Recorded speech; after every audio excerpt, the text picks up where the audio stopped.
आइए अब हम कक्षा 9 की एक्सरसाइज 8.1 का प्रश्न नंबर 9 करते हैं।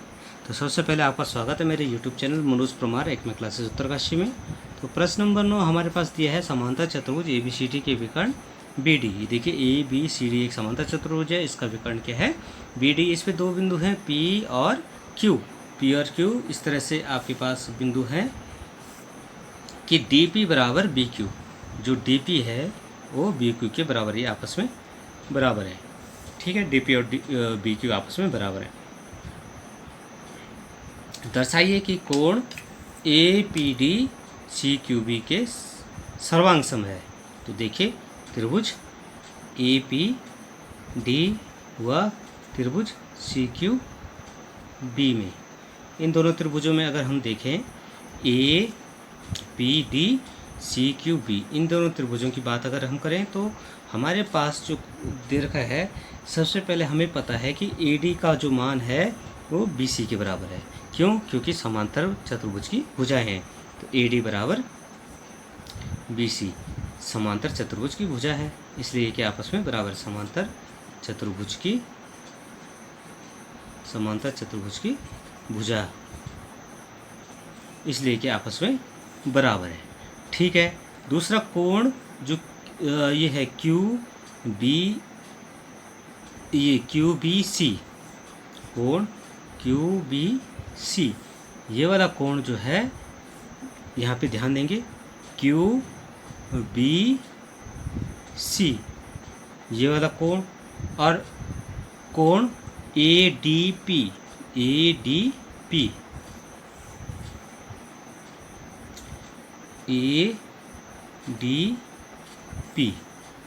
अब देखिए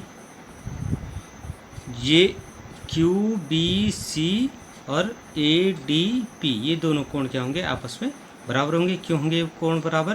क्योंकि ये एकांतर कोण है। जो समांतर रेखाओं को एक तिर्यक रेखा BD काट रही है, तो इनके एकांतर कोण बराबर होंगे, तो इसलिए ये क्या होंगे, आपस में बराबर होंगे। अब आप तीसरा इस पे देखेंगे कि जो DP है वो BQ के बराबर है। DP क्या है, BQ के बराबर। ये क्या है, दिया है हमारे पास, क्या है, ये दिया है, इसलिए आपस में बराबर है। अब हमने देखा कि SAS सर्वांग समता से त्रिभुज APD त्रिभुज CQB, ये दोनों आपस में क्या हो गए, सर्वांग सम हो गए। ये हमने निकाल दिया है पहला वाला सेक्शन। अब दूसरे सेक्शन की बात करें, दूसरे सेक्शन में ये पूछ रहा है कि AP बराबर CQ।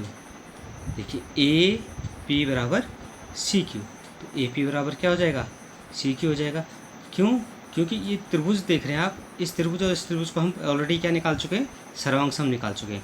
और जब सर्वांग सम निकाल चुके हैं इन दोनों त्रिभुजों के, तो इनके जो संगत भाग होंगे वो आपस में क्या हो जाएंगे, बराबर हो जाएंगे, इसलिए इसके बराबर होगा।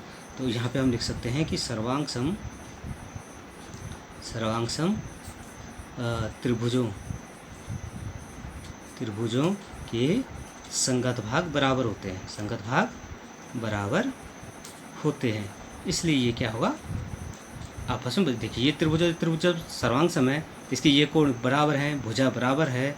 ठीक है, तो तीसरी भुजा अपने आप बराबर हो जाएगी, इसलिए हम AP बराबर क्या लिख देंगे, CQ लिख देंगे। अब है तीसरा है, हमें ये सिद्ध करना है कि जो त्रिभुज हमारे पास ABQ है, ABQ, ठीक है, और ये त्रिभुज है CPD, ये दोनों सर्वांग सम है। तो देखिए कैसे करते हैं। तो त्रिभुज हमारे पास जो है, देखिए AQB और CPD, इन दोनों त्रिभुजों में हमने देखना है। ठीक है, तो हमें यहाँ पे दिखाई दे रहा है कि AB जो बराबर है CD के है। AB CD के बराबर क्यों है, समांतर चतुर्भुज की भुजाएं हैं। समांतर चतुर्भुज की भुजा आपस में क्या होती है, बराबर होती है। आमने सामने भुजाएं क्या होती है, बराबर होती है, इसलिए ये बराबर हो जाएगा। ठीक है, कोण ABQ आप देख रहे हैं ए बी क्यू, कोण सी पी डी के बराबर होगा। ठीक है, अब देखिए हमने कहा कि कोण A B Q C D P के बराबर होगा। ये सी डी पी है। ठीक है, ये क्यों बराबर होगा? क्योंकि ए बी जो है सी डी के समांतर है। ए बी क्या है? सी डी के समांतर है। ए बी जब सी डी के समांतर है, ठीक है, तो इसको कोई तिर्यक रेखा अगर काटती है तो उसके जो एकांतर कोण होंगे ये आपस में क्या होंगे? बराबर होंगे। तो एकांतर कोण लिख देंगे, एकांतर कोण है। इस तरह से ये आप इस वजह से ये क्या हो गए? आपस में बराबर हो गए। अब बी क्यू जो है हमें पहले से दिया है कि ये बी क्यू जो है पी डी के बराबर है। बी क्यू बराबर पी डी ये दिया है, ये प्रश्न में हमें दिया है। ठीक है, ये आपस में क्या हो जाएंगे? बराबर हो जाएंगे। अब एस ए एस सर्वांग समता से जो त्रिभुज हमारे पास निकला ए क्यू बी, ये सर्वांग सम है त्रिभुज सी पी डी के। ठीक है, और जब ये सर्वांग सम है तो इनकी सारी भुजाएं, अन्य भुजाएं जितनी भी भुजाएं हैं वो भी आपस में बराबर हो जाएंगी। कहने का मतलब है कि ए क्यू जो है सी पी के बराबर हो जाएगा। ए क्यू बराबर सी पी। क्यों? सर्वांग सम त्रिभुज में सर्वांग सम त्रिभुजों की संगत भाग बराबर होते हैं। सभी जो संगत भाग हैं आपस में क्या हो जाएंगे? बराबर हो जाएंगे। तो इसलिए ए क्यू बराबर क्या हो जाएगा? C P. ठीक है, और चौथा जो पार्ट का हमने करना था, सिद्ध करना था ए क्यू बराबर सी पी, तो ए क्यू बराबर सी पी ये ऊपर हमने सिद्ध कर दिया, ऊपर सिद्ध किया है।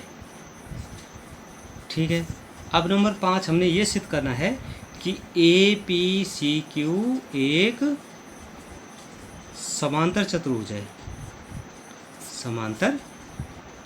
है।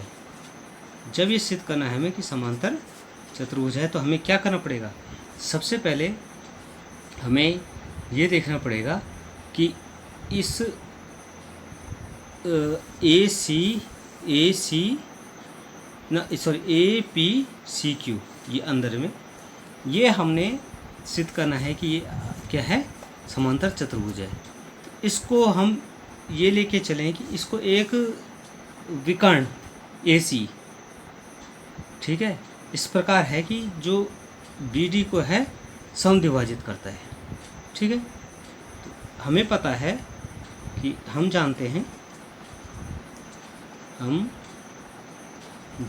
हैं कि समांतर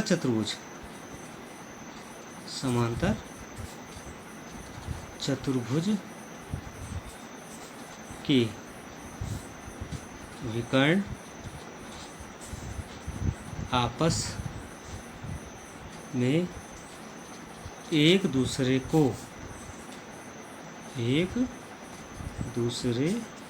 को समद्विभाजित करते हैं।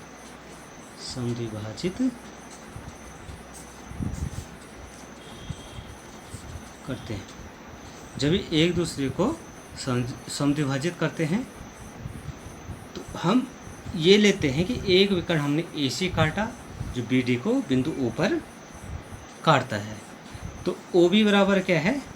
हमारे पास ओ डी है। ओ बी बराबर ओ डी है। ठीक है, अब हमें ये दे रखा है, लेकिन हमें ये दे रखा है कि जो हमारे पास जो बी क्यू है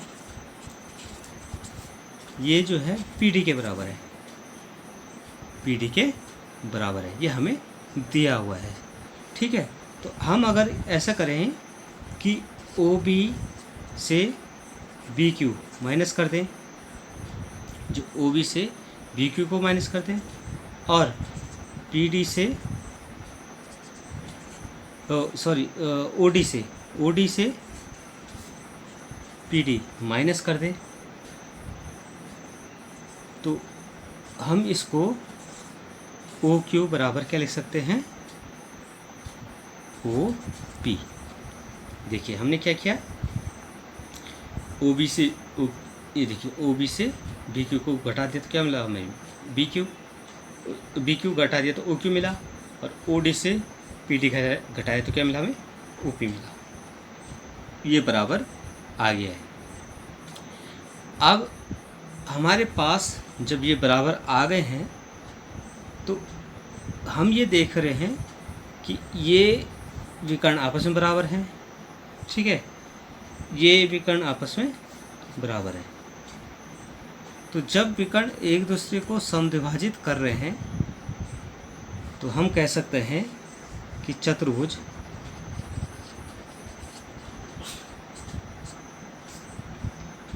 ए पी सी क्यू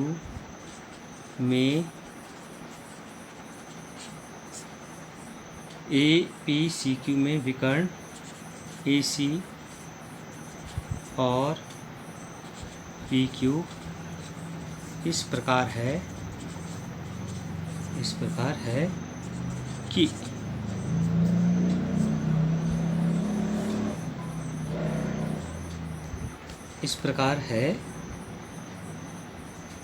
कि ओ क्यू बराबर ओ पी और ओ क्यू बराबर ओ सी।